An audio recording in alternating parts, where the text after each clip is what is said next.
Jaffna gallery நேயர்களுக்கு வணக்கம். மற்றொரு பிரம்மாஸ்திரம் நிகழ்ச்சியூடாக உங்களை சந்திப்பதில் மகிழ்ச்சி. இன்றைய தினம் எங்களோடு பேசுவதற்காக இலங்கை தமிழரசு கட்சியினுடைய பொதுச் செயலாளர் ஜனாதிபதி சட்டத்தரணி M.A. சுமந்திரன் அவர்கள் கலந்து கொண்டிருக்கிறார். வணக்கம். வணக்கம். இது கொஞ்சம் சென்சிட்டிவான விஷயம், யாருடைய மனதும் நோகக்கூடாது என்கின்ற எச்சரிக்கையோடு மலையக மக்களை வடக்கு கிழக்கில் குடியேற்றுவது தொடர்பான விடயம் பேசு பொருளாக மாறி இருக்கிறது. இது தொடர்பாக அதிகமாக இப்பொழுது கருத்துக்கள் தெரிவிக்கப்பட்டு வருகிறது. இந்த விவகாரத்தினுடைய ஊற்றுக்கண் எங்கிருந்து ஆரம்பிக்கிறது? நான் மலையகத்துக்கு பிரயாணமாகி போகிற போது, இந்த அனர்த்தம் நடந்து 2வது நாள் போகிற போது அப்படி போகிறேன் என்று கேள்விப்பட்டு 70ஆம் ஆண்டுகளிலே மலையகத்தில் இருந்து கிளிநொச்சி பகுதியிலே குடியேறி பாடசாலை அதிபராக பதவி உயர்ந்து இப்பொழுது இளைப்பாறி இருக்கிற ஒருவர் எனக்கு அழைப்படுத்தார்.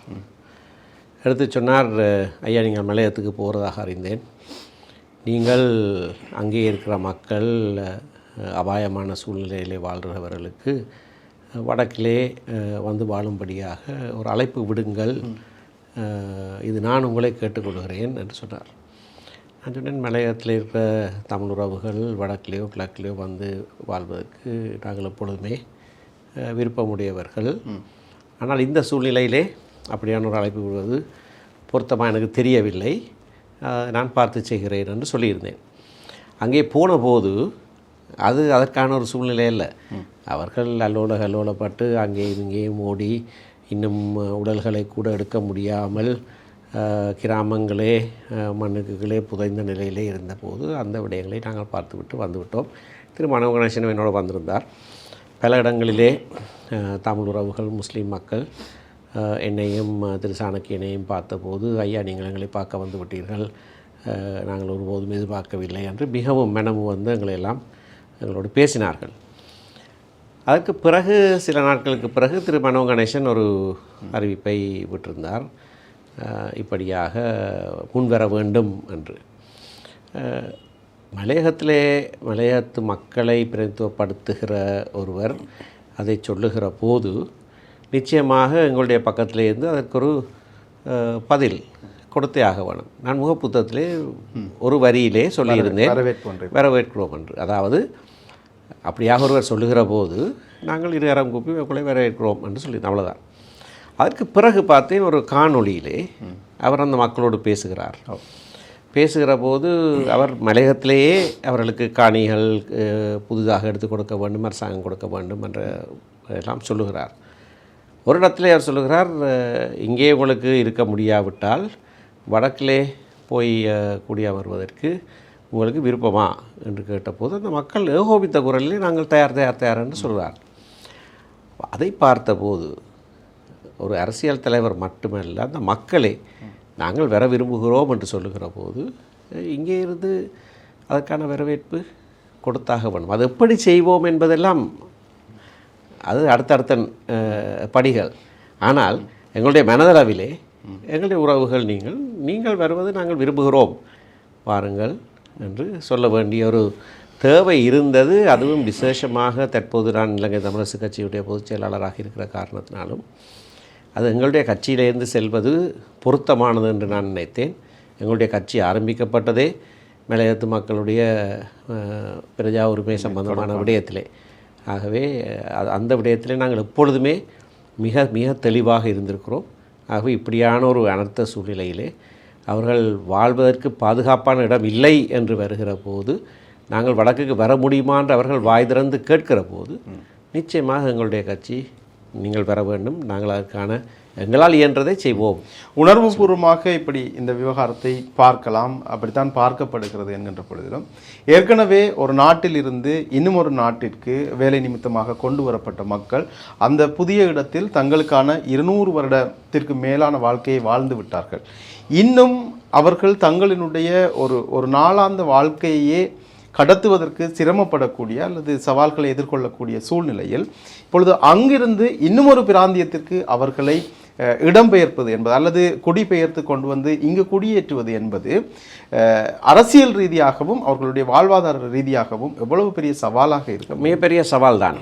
நான் சொன்னதை போல இது நாங்கள் வலுக்கட்டாயமாக ஒருவரையும் வந்து குடியேறுங்கள் என்று எவரும் சொல்லவில்லை. அவர்களாக கேட்கிறார்கள்.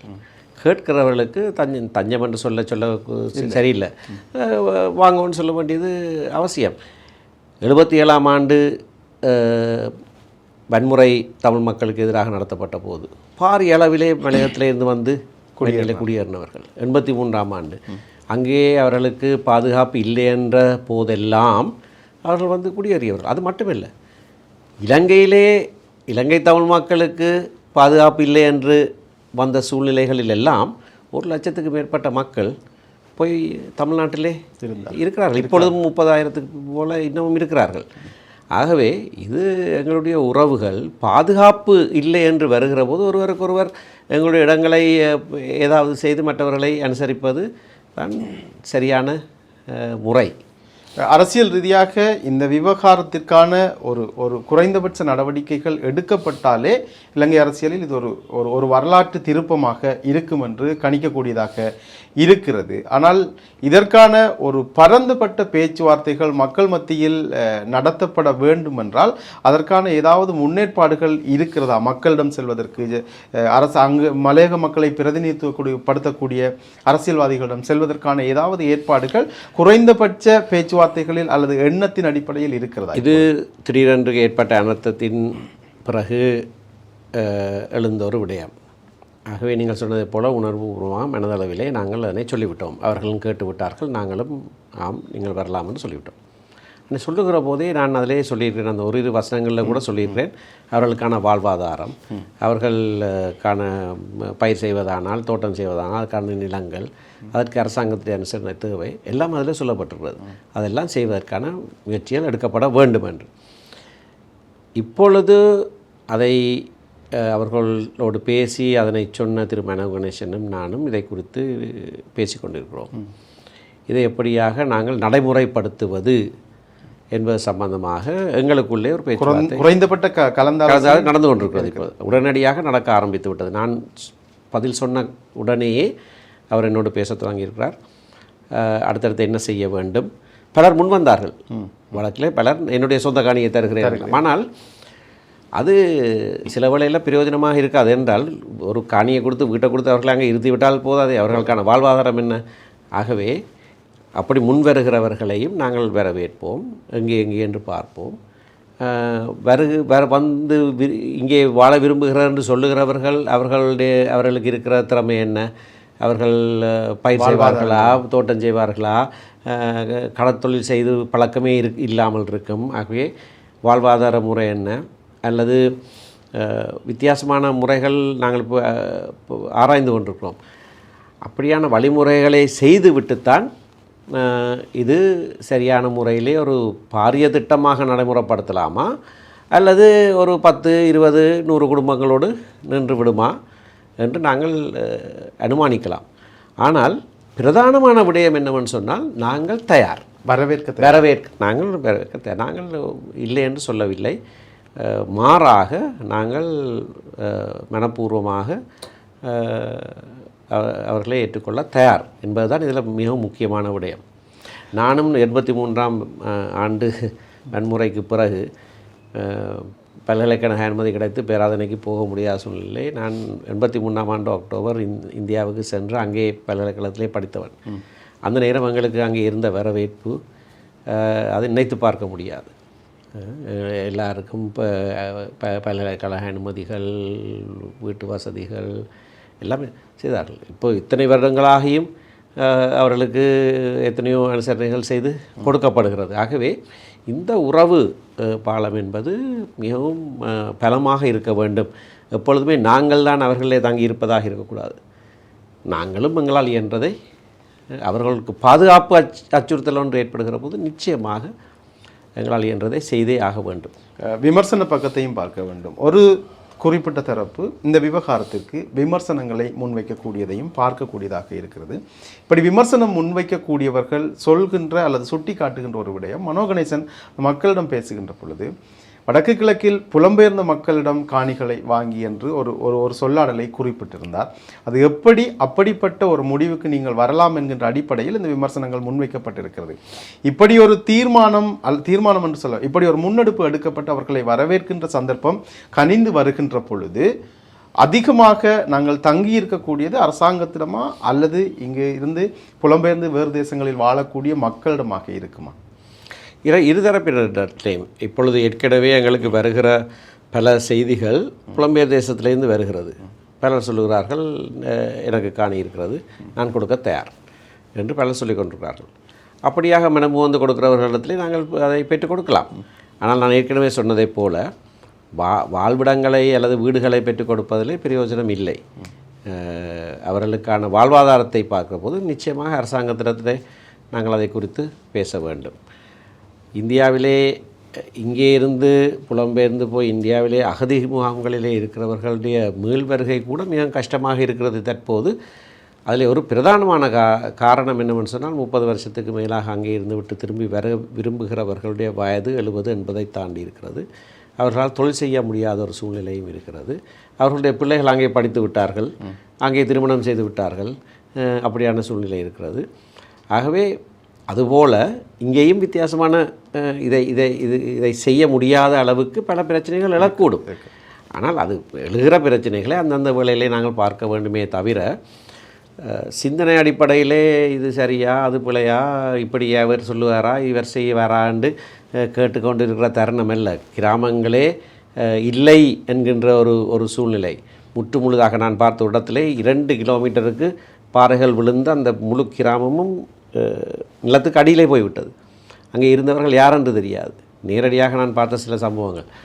ஆகையினாலே அப்படியான ஒரு சூழ்நிலையிலே நாங்கள் அரசியலில் இது தாக்கம் செலுத்துமா, அதை எப்படி இவர்கிட்ட கேட்குறது அவர்கிட்ட கேட்குறது அரசு சார்ந்து கேட்கலாமான்றெல்லாம் நினச்சி கொண்டிருக்கல. அது நாங்கள் முடிந்த அளவு எங்களால் இயன்றது செய்தே ஆக வேணும். யாழ்ப்பாணம் பழைய பூங்காவில் ஒரு உள்ளக விளையாட்டு அரங்கு அமைப்பது தொடர்பாக அண்மையில் அடிக்கல் நாட்டப்பட்டிருந்தது. அந்த இடத்தில் அந்த உள்ளக விளையாட்டு அரங்கை அமைப்பதற்கு எதிரான ஒரு வழக்கில் நீங்கள் அண்மையில் முன்னிலையாகி இருந்தீர்கள். 15 நாட்களுக்கு அது தொடர்பான எந்த அபிவிருத்தி நடவடிக்கைகளும் மேற்கொள்ளப்படக்கூடாது என்கின்ற ஒரு ஆணை பிறப்பிக்கப்பட்டு இருந்தது. இப்பொழுது ஏறக்குறைய 9-10 நாட்கள் ஆகி இருக்கக்கூடிய சூழ்நிலை. அடுத்த கட்டம் என்ன? இது குடியியல் வழக்குகளிலே ஒரு இடைக்கால தடை உத்தரவை சில வழிகளில் நாங்கள் கோருவோம்.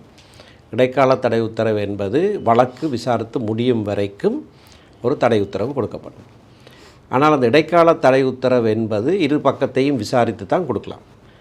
இரு பக்கத்தினரையும் விசாரித்து கொடுப்பதற்கு நாள் செல்லுகிறது, இது அவசரமாக கொடுக்க வேண்டிய ஒரு விடயம்னு சொன்னால் ஒரு தரப்பினரை மட்டும் கேட்டு ஒரு கட்டாணை கொடுக்கப்படலாம். அது கட்டாணையாக கொடுக்கப்பட்டால் 14 நாட்களுக்கு ஒரு தடவை அது நீடிக்கப்பட வேண்டும். இது அப்படியாக கொடுக்கப்பட்ட ஒரு கட்டாணை. ஆகவே இது ஒவ்வொரு 14 நாட்களுக்கு நீடிக்கப்படும்.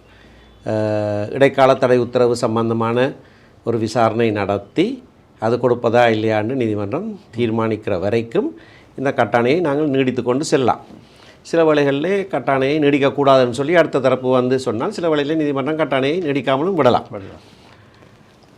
உத்தரவிலே தெளிவாக சொல்லப்பட்ட உத்தரவு இப்பொழுது கையில் கிடைத்திருக்கிறது, தெளிவாக சொல்லப்பட்டிருக்கிறது. கட்டாணை கொடுப்பதற்கான காரணங்கள் என்ன, இது ஒரு அவசரமான விடயமா,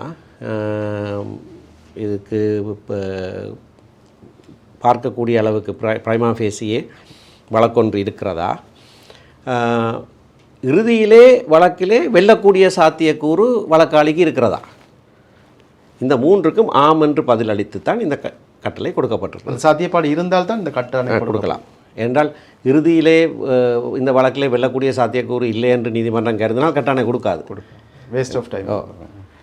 அப்போ அப்படியாகத்தான் கொடுக்கப்பட்டது. அது உத்தரவிலே சொல்லப்பட்டிருக்குது. நீதிபதி அதை சொல்லியிருக்கார். ஒவ்வொன்றையும் ஆராய்ந்து சொல்லி இதுக்கான காரணம் சொல்லியிருக்கார்.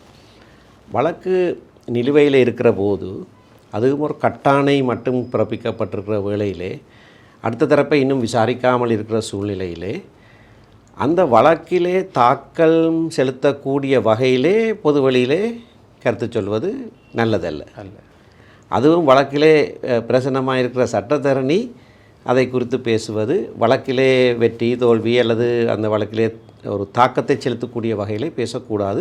பலர் பேசிக்கொண்டிருக்கிறார்கள், நானும் பார்த்து கொண்டிருக்கிறேன். சட்டப்படி அதெல்லாம் நீதிமன்றத்தை அவமதிக்கிற குற்றத்துக்குள்ளே அடங்குகிற செயல்கள். நான் என்ன சொல்கிறேன்னு சொன்னால், நான் பேசக்கூடாதுன்னு சொல்லலை, அதை பற்றி பேசலாம். ஆனால் சில ஒரு கட்டுப்பாடு, வழக்கில் தாக்கல் செலுத்தக்கூடாது என்கின்ற நினைப்போடு நாங்கள் இதனை பேச வேணும். ஆனால் அப்படி நான் சொன்னாலும் இது ஒரு பொது விடயம். ஆக ஒரு பொது விடயத்தை பற்றி நீதிமன்றத்திலே வழக்கு இருந்தாலும் பொதுவிலே அது பேசப்பட்டுத்தான் பேசப்படும். அது அந்த விளக்கம் எங்களுக்கு இருக்கிறது, அது பேசப்படும். ஆகவே வழக்கிலே தாக்கல் செலுத்தக்கூடாது என்று சொன்னாலும் ஒரு பொதுவான விடயம் அலசி ஆராயப்படுவது சகஜம். ஆகையினால்தான் நான் அதை பற்றி பேசுவதற்கும் தயாராக இருக்கிறேன். அதற்கு இன்னொரு புறம், இந்த ஆணை வழங்கப்பட்டு 2 நாட்களுக்கு பிறகு இந்த விவகாரம் தொடர்பாக, குறிப்பாக இந்த நீதிமன்றத்தினுடைய இந்த ஆணையை எதிர்த்து என்கின்ற சொல்லாடலோடு ஒரு பவனி ஒன்று, ஒரு பேரணி ஒன்று நடத்தப்பட்டிருக்கிறது. அந்த பேரணியில் அங்கு அமைக்கப்பட வேண்டும் என்பதற்கான அவர்களினுடைய கருத்துக்கள் தெரிவிக்கப்பட்டிருக்கிறது. அது தொடர்பான ஜனாதிபதிக்கான மகஜர் ஒன்று மாவட்ட செயலாளருக்கு வழங்கப்படுகின்ற பொழுது மாவட்ட செயலாளர் ஒரு கருத்தை சொல்கிறார். எங்களுக்கு இப்படி ஒரு வழக்கு நடந்திருப்பதாக 2 நாட்கள் கழித்து நாங்கள் தகவலாக அறிந்து கொண்டிருக்கின்றோம். ஆனால் அது தொடர்பாக எங்களுக்கு இன்னும் தகவல்கள் எதுவும் வரப்படவில்லை, எங்களுடைய கைகளுக்கு வந்து சேரவில்லை. ஆனால் நீங்கள் இந்த வழக்கு முடித்து நீதிமன்ற வளாகத்தில் பேசுகின்ற பொழுது சொல்கிறீர்கள், வாட்ஸ்அப்பினூடாகவோ டிஜிட்டல் மயமாகவோ ஏதாவது ஒரு வகையில் அவர்களுக்கு இது அனுப்பப்படும் என்று. ஏன் இந்த முரண், ஏன் இந்த தகவல் அவர்களுக்கு வழங்கப்படாததற்கான தாமதத்திற்கு என்ன காரணம்? வழங்கப்பட்ட தேதி எப்பன்னு எனக்கு தெரியாது. இந்த விளையாட்டு சார்ந்தவர்கள் இந்த இடத்தில் உள்ளக விளையாட்டு அரங்கம் அமைக்கப்பட வேண்டும் என்று சொல்கின்றவர்கள் தரப்பு முன்வைக்கின்ற நியாயம் என்பது, அவர்கள் ஒரு இடத்தை காட்டுகிறார்கள், காணொளியிலே காட்டுகிறார்கள். இந்த இடத்தில் தான் வரப்போகிறது, இந்த இடத்தில் எந்த விதமான மரங்களும் இல்லை, எந்த விதமான மரங்களையும் நாங்கள் வெட்டப்போவதில்லை. இன்னும் சொல்வதாக இருந்தால், எங்களுக்கு இது 2011ஆம் ஆண்டு இதில் ஒரு கூடை பந்தாட்டத்திற்கும் ஒரு கரப்பந்தாட்டத்திற்கும் தரப்பட்ட இடம். ஆனால் அபிவிருத்தி நடவடிக்கைகள் அந்த காலத்தினுடைய சூழலுக்கு ஏற்பவாறு நடைபெறவில்லை. ஏற்கனவே இங்கு 2 பங்கர்கள் இருந்தது. அந்த பங்கர்கள் இருந்த இடத்தில் மட்டும் பயிற்சி நோக்கத்திற்காக நாங்கள் ஒரு உள்ளக விளையாட்டு அரங்கம் அமைக்கப்பட போகிறோம். எங்களுடைய யாழ்ப்பாணத்திற்கு, எங்களுடைய விளையாட்டு எதிர்காலத்திற்கு இது தேவை, இதற்கு குறுக்கீடாக நிற்காதீர்கள் என்று அவர்கள் கோரிக்கை விடுக்கிறார்கள். ஏன் குறுக்கிடுகிறீர்கள்? அதில் ஒரு விளையாட்டு அரங்கம் வந்தால் என்ன? அதுக்கான வேறு இடங்கள் ஏற்கனவே அடையாளப்படுத்தப்பட்டு இருக்குது. அது பொருத்தமில்லைன்னு சொன்னால் அதுக்கான ஆய்வு செய்யப்பட்டு அது பொருத்தமில்லைன்னு சொல்ல வேண்டும். இந்த வழக்கு வந்த பிறகு பலர் முன் வந்திருக்கிறார்கள். பலர் என்னையும் நாடுகிறார்கள், வழக்காளியை நாடுகிறார்கள். 4 நிலந்தாரன் இங்கே இருக்குது, இப்போ இதில் செய்யுங்க. கோப்பாய் பிரதேச சபை ஏற்கனவே ஒரு நிலத்தை அதுக்கென்று ஒதுக்கி இருக்கிறார்கள், அதுக்கென்று பணமும் ஒதுக்கப்பட்டிருக்கு புத்தூரில். இப்போ அண்மையில் இன்னொரு பெண்மணி நிறைய நிலங்கள் இருக்குது சொன்னால், இருபாலையில் எவ்வளவு நிலம் வேணுமென்றாலும் நான் தாரன் வீதி அருகிலே இருக்குது, அங்கே கட்டலாம் என்று. அது செய்கிறதுக்கு எத்தனையோ பேர் வர்றார்கள். அது இங்கே தான் செய்ய வேணும் என்று என்ன காரணமாக இருக்கும்? என்பிபி அரசாங்கம் இந்த இடத்தை பிரத்யேகமாக தெரிவு செய்வதற்கு என்ன நோக்கம் இருக்கும் என்று நினைக்கிறீர்கள்? அவர்களுக்கு யாழ்ப்பாணம் தெரியாது. திடீரென்று யாழ்ப்பாணத்துக்கு வந்தவர்கள் ஏதோ இடத்தை கண்டுட்டார்கள், இதில் கட்டலாம்னு நினச்சிட்டார்கள் போல இருக்குது. அண்மையில் ஜனநாயக தமிழ் தேசிய கூட்டணியுடனான இலங்கை தமிழரசு கட்சி ஒரு சந்திப்பை மேற்கொண்டிருந்தது. இந்த சந்திப்புக்கு பிறகு அரசாங்கம் மாகாண சபை தேர்தலை மிக விரைவாக நடத்த வேண்டும் என்பது தொடர்பாக இணைந்து ஒரு அழுத்தத்தை கொடுப்பதற்காக பேசப்பட்டது என்பது தொடர்பாக நீங்கள் தெரிவித்திருந்தீர்கள். அது ஒன்று. அதற்கு பிறகு இந்த ஜனநாயக தமிழ் தேசிய கூட்டணியும் இலங்கை தமிழரசு கட்சியும் எதிர்காலத்தில் சேர்ந்து பயணிப்பதற்காக ஒரு முன்னாயத்தம் பேச்சுவார்த்தையாக இதை எடுத்துக்கொள்ளலாமா? அப்படி சொன்னால் நீங்கள் மறுப்பீர்களா? ஜனநாயக தமிழ் தேசிய கூட்டணியில் இருக்கிற கட்சிகள் தமிழ் தேசிய கூட்டமைப்பாக எங்களோடு இணைந்து செயற்பட்ட கட்சி அது. அவர்கள் ஒவ்வொருவராக வெளியே போனவர்கள். இறுதியாக வெளியேறின பிளாட்டும் டெலோவும் நான் பல தடவைகளை சொல்லியிருக்கேன். சொல்லையில் ஒரு விளக்க இனம் காரணமாக, ஒரு தேர்தல் முறையை அணுகிறது சம்பந்தமான எங்களுடைய ஒரு முன்மொழிவு காரணமாக அவர்கள் தனியாக போனது. ஆகையினே கொள்கை அளவில் எங்களுக்குள்ள எந்த விதமான மாற்று கருத்துமே இருந்ததில்லை. நாங்கள் கடந்த மாகாண சபை தேர்தல் வழக்கிலே நடத்தப்பட்ட போது நாங்கள் தமிழ் தேசிய கூட்டமைப்பாக போட்டியிட்டோம். நாங்கள் தமிழ் தேசிய மக்கள் முன்னணி போட்டியிடையில், அவர்களோட கொள்கை மாகாண சபையில் போட்டியிடையில். ஆனால் இந்த கட்சிகளும் நாங்களும் சேர்ந்து மாகாண சபையில் போட்டிட்டோம். நாங்கள் ஆகவே மாகாண சபை தேர்தலை வைக்க சொல்லி அழுத்தம் கொடுக்கறதுக்கான கோட்பாட்டில் நாங்களும் அவர்களும் ஒரே நிலைப்பாட்டில் தான் இருக்கிறோம். தமிழ் தேசிய மக்கள் முன்னணி அந்த நிலைப்பாட்டில் இல்லையே, நாங்கள் ஒரே நிலைப்பாட்டில் தான் இருக்கிறோம். ஆகவே அதை நாங்கள் செய்ய சொல்லி சேர்ந்து சொல்கிறதுல எந்த விதமான மாற்று கருத்தும் இருக்க முடியாது. இரண்டாவது, ஒரு நிலையான அரசியல் தீர்வு சம்பந்தமாக இறுதியாக நாங்கள் கொடுத்த ஆவணம் என்று சொன்னால், கோட்டாபய ராஜபக்சவுடைய காலத்திலே 2020 டிசம்பரிலே ஒரு நிபுணர் குழு, ரமேஷ் டி சில்வா தலைமையிலான நிபுணர் குழுவுக்கு நாங்கள் கொடுத்த ஆவணம். அதில் அப்பொழுது தமிழ் தேசிய கூட்டமைப்பில் இருந்த கட்சிகள் கையொப்பமிட்டிருக்கிறார்கள். யார்? திரு சம்பந்தன், திரு சேனாதிராஜா, திரு சித்தார்த்தன், திரு அடைக்கலன். நான் அன்றைக்கு அவர்களுக்கு சொன்னேன், இப்போ இதில் கையெழுத்து போட்ட 4 பேரில் உயிரோடு இருக்கிறது நீங்கள் 2 பேரும் தான். அது உங்களோட ஆவணம். நாங்களும் இதுக்கு இணங்குறோம். ஏனென்றால் எங்களோட தலைவர்களும் கையொப்பமிட்டிருக்கிறார்கள், எங்களுடைய மறைந்த தலைவர்களும் இதில் கையொப்பமிட்டிருக்கிறார்கள். ஆகவே இதுக்கு நாங்கள் இணங்கின ஒரு விஷயம். இபிஆரில் அந்த நேரத்தில் வெளியில் போயிருந்தபடினால, ஆனால் அவருக்கும் அனுப்பி வச்சுருக்கிறேன். அவர்களும் இணங்குவார்கள் நினைக்கிறாங்க. அல்லது 5 வருடம் ஆகிவிட்டது, அதில் சில மாற்றங்கள் செய்ய வேணுமென்றால் செய்யலாம். அது ஒரு நிலைப்பாடு. அந்த நிலைப்பாட்டோட தமிழ் தேசிய மக்கள் முன்னணியும் முரண்படும் என்று நான் நினைக்க இல்லை. சமஷ்டி என்று நாங்கள் சொன்னது திட்ட தெளிவாக அதில் இருக்கிறது, இணைந்த வடகிழக்கு என்பது இருக்கிறது. ஆகவே அவர்களும் அதுக்கு மாற்று கருத்து சொல்லுவார்கள் என்று நான் எதிர்பார்க்க இல்லை. ஆனால் அவர்களுக்கும் சொல்லியிருக்கிறோம், இப்படி ஒரு விடயம் இருக்குது, அவர்களுக்கு தெரியும் அந்த ஆவணம் இப்படி ஒன்று இருக்கிறது. முடிந்தால் நீங்களும் சேர்ந்து இதில் வந்தால் அரசாங்கத்துக்கோ வேறு எந்த தரப்புக்கோ அதற்கு பிறகு தமிழ் கட்சிகள் மத்தியிலே ஒரு நிலைப்பாடு இல்லை, நாங்கள் என்ன செய்கிறது என்று சாட்டுப்போக்கு சொல்கிறதுக்கு இடம் இருக்காது. இப்போ ஆனபடினால நாங்கள் முதல்ல இப்போ இவர்கள் கையொப்பமிட்டவர்களே இருக்கிறார்கள், அப்படியே நாங்கள் இதில் இணங்கிக் கொள்வோம் என்று கேட்டுக்கிறோம். அவர்கள் அதை பார்த்து சொல்கிறதா சொல்லியிருக்கிறார்கள். இல்லை, இது ஒரு கூட்டணியாக அல்லது மீண்டும் ஒரு கூட்டமைப்பாக நாங்கள் செயல்படுவதற்கான அதை பற்றி நாங்கள் பேச இல்லை. அப்படியாக இணைந்து செயற்படுவது நல்லது என்பது என்னுடைய தனிப்பட்ட சிந்தனை. இல்லை, சுரேஷ் பிரேமச்சந்திரனும் பேசுகின்ற பொழுது இப்பொழுது இருக்கக்கூடிய அரசியல் சூழ்நிலையில் இணைந்து ஒரு அரசியலை மேற்கொள்ள வேண்டும் என்கின்ற எதிர்பார்ப்பு இருக்கிறது என்று சொல்கிறார். அது எங்கள் எல்லாருக்கும் அந்த எதிர்பார்ப்பு இருக்கிறது. கடந்த பாராளுமன்ற தேர்தல் எங்களுக்கு எல்லாருக்கும் நல்ல ஒரு படிப்பினை. இணைந்திருந்திருந்தால் தமிழ் தேசிய கூட்டமைப்புக்கு 3 ஆசனங்கள், தேசிய மக்கள் சக்திக்கு 1 ஆசனம். ஆகவே அது இந்த தேர்தல் முறையில், இப்படியான தேர்தல் முறையாக இருந்தால் இணைந்து இருப்பது தான் சரி. உள்ளூராட்சி மன்ற தேர்தல் முறையாக இருந்தால் தனித்தனியாக கேட்டுட்டு பிறகு சேர்றது தான் சரி. ஆகவே இப்போ இருக்கிற சூழ்நிலையில் நாங்கள் சேர்ந்து பயணிப்பது நல்லது. உங்களுடைய எதிர்பார்ப்பை மையமாக வைத்து கேட்கின்றேன். தமிழ் தேசிய கூட்டமைப்பில் இருந்து இபிஆர்எல்எஃப் ஆரம்பத்தில் வெளியேறிய பிறகு ஒரு கூட்டத்தில், வவுனியாவில் நடந்த ஒரு கூட்டத்தில் அப்பொழுது பாராளுமன்ற உறுப்பினராக இருந்த சிவசக்தி ஆனந்தன் பேசுகின்ற பொழுது சொன்னார், ஒரு கலந்துரையாடலின் போது தமிழ் தேசிய கூட்டமைப்பில் இருக்கக்கூடிய ஆயுத குழுக்கள் எல்லாம் வெளியேறுங்கள் என்று திரு சுமந்திரன் சொன்னார். அதற்கு பிறகும் எப்படி அடைக்கலநாதனும் சித்தார்த்தனும் அங்கு இருக்கிறார் என்பது தொடர்பாக எனக்கு ஆச்சரியமாக இருக்கிறது என்று அவர் வெளியேறிய பிறகு ஒரு கருத்தை சொல்லியிருந்தார். 2023ஆம் ஆண்டு ஜனநாயக தமிழ் தேசிய கூட்டணி ஆரம்பிக்கப்பட்ட ஒரு கூட்டணியாக சேர்கின்ற பொழுது அவர்கள் ஊடகங்களிடம் கருத்து தெரிவிக்கின்ற பொழுது இலங்கை தமிழரசு கட்சி தான் தாய் கட்சி என்கின்ற ஒரு பெரியண்ணன் மனோபாவத்தில் இருந்து விலகி எங்களுடைய நிபந்தனைகளோடும் சேர்ந்து பயணிப்பதற்கு அவர்கள் தயாராக இருப்பார்களாக இருந்தால் ஒன்றாக சேர்ந்து பயணிக்கலாம் என்கின்ற கருத்தை எல்லோரும் ஏறக்குறைய சொல்லியிருந்தார்கள் கட்சி தலைவர்களாக. இப்படிப்பட்ட முரண்பாடுகள் இப்படி இணையக்கூடிய சூழ்நிலையில் நீக்கப்படும் என்று நம்புகிறீர்களா?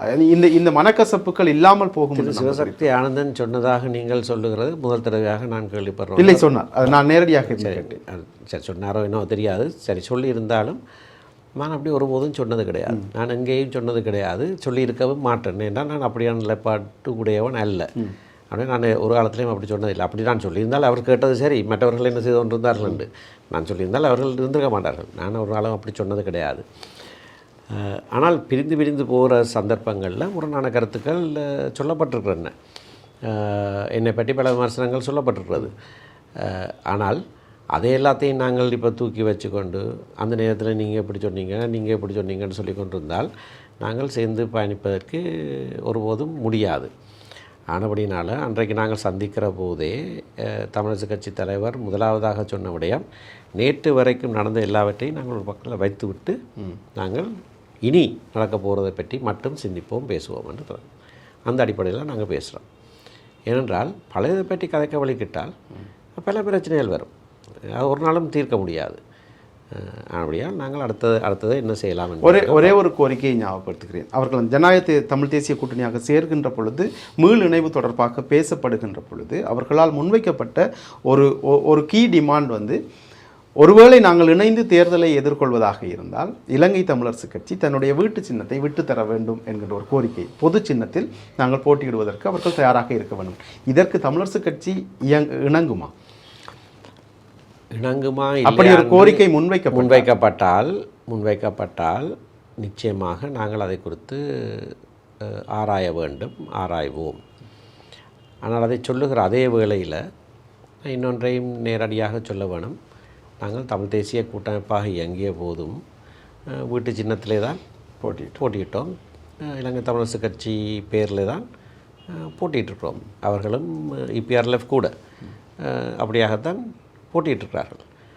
2010ஆம் ஆண்டு 15ஆம் ஆண்டு 2 தேர்தலில் அப்படியே தான் போட்டியிட்டிருக்கிறார்கள். ஆகையினால் புதிதாக இப்போ ஒரு கோரிக்கையை அவர்கள் முன்வைத்தால் நாங்கள் நிச்சயமாக அதனை ஆராய்வோம். ஆனால் இந்த பெரியண்ணன் மனோபாவம் என்று நீங்கள் சொல்லுகிற விடயம் என்னவென்றால், அது மற்ற கட்சிகளை குறைத்து நான் சொல்கிறதாக கருதக்கூடாது. இல்லை, என்னுடைய கட்சிக்கு ஒரு லெகசி இருக்கின்றது என்கின்ற புள்ளியில் எப்பொழுதும் நிற்கிறது. அது இருக்கிறது. தமிழரசு கட்சி மட்டும் இல்லை, அவர்களுக்கு நாங்களும் அன்றைக்கு சொன்னோம், ஒரு கட்சியும் தங்களுடைய தனித்துவத்தை இழக்க வேண்டிய அவசியம் கிடையாது.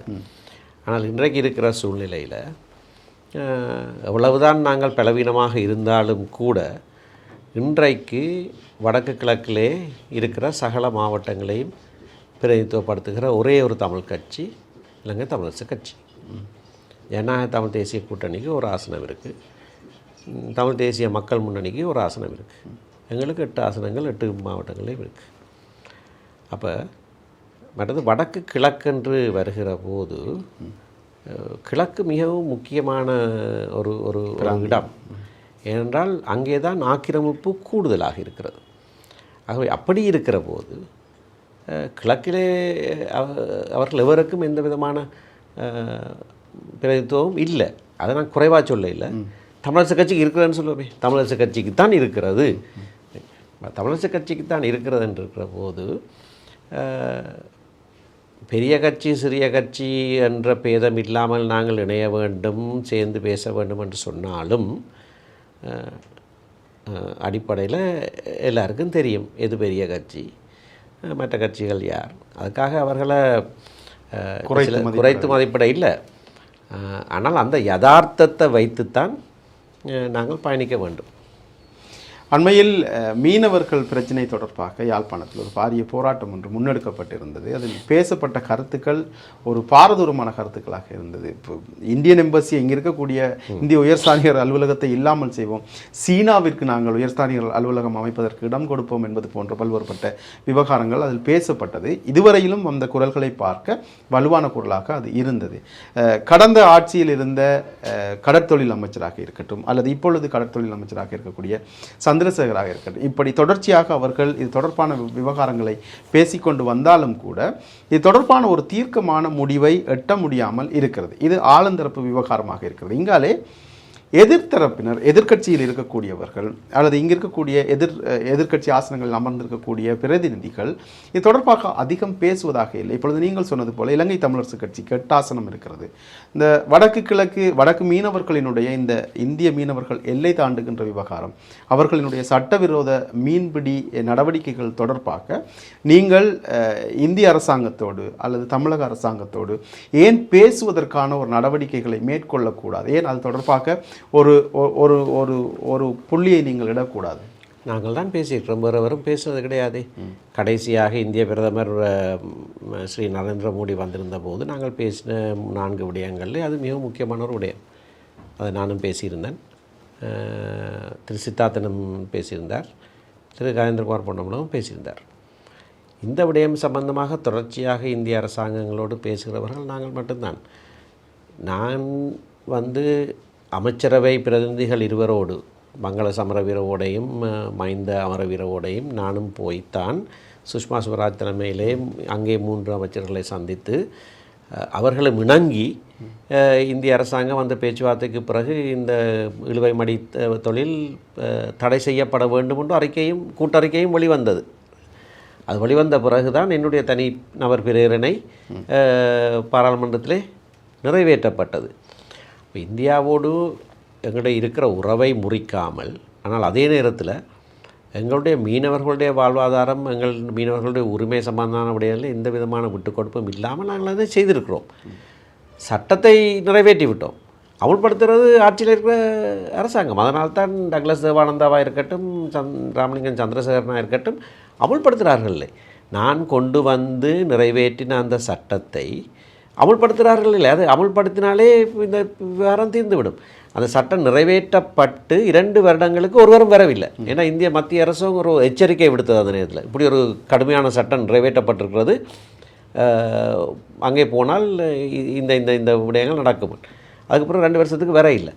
பிறகு பார்த்தால் இழுவை மடி தொழில் எங்கட பக்கத்துலேயும் பலர் ஆரம்பித்து விட்டார்கள். அதன் வந்த பிரச்சனை, இங்கே ஒருவரும் செய்யாமல் இருந்தவர்கள் பலர் தாங்களும் செய்ய ஆரம்பித்து விட்டார்கள். அதுக்கு பிறகு அவர்கள் பார்த்தாலும் இங்கே நடக்குது, இங்கே இருக்கிறவர்கள் கைது செய்யப்பட இல்லை.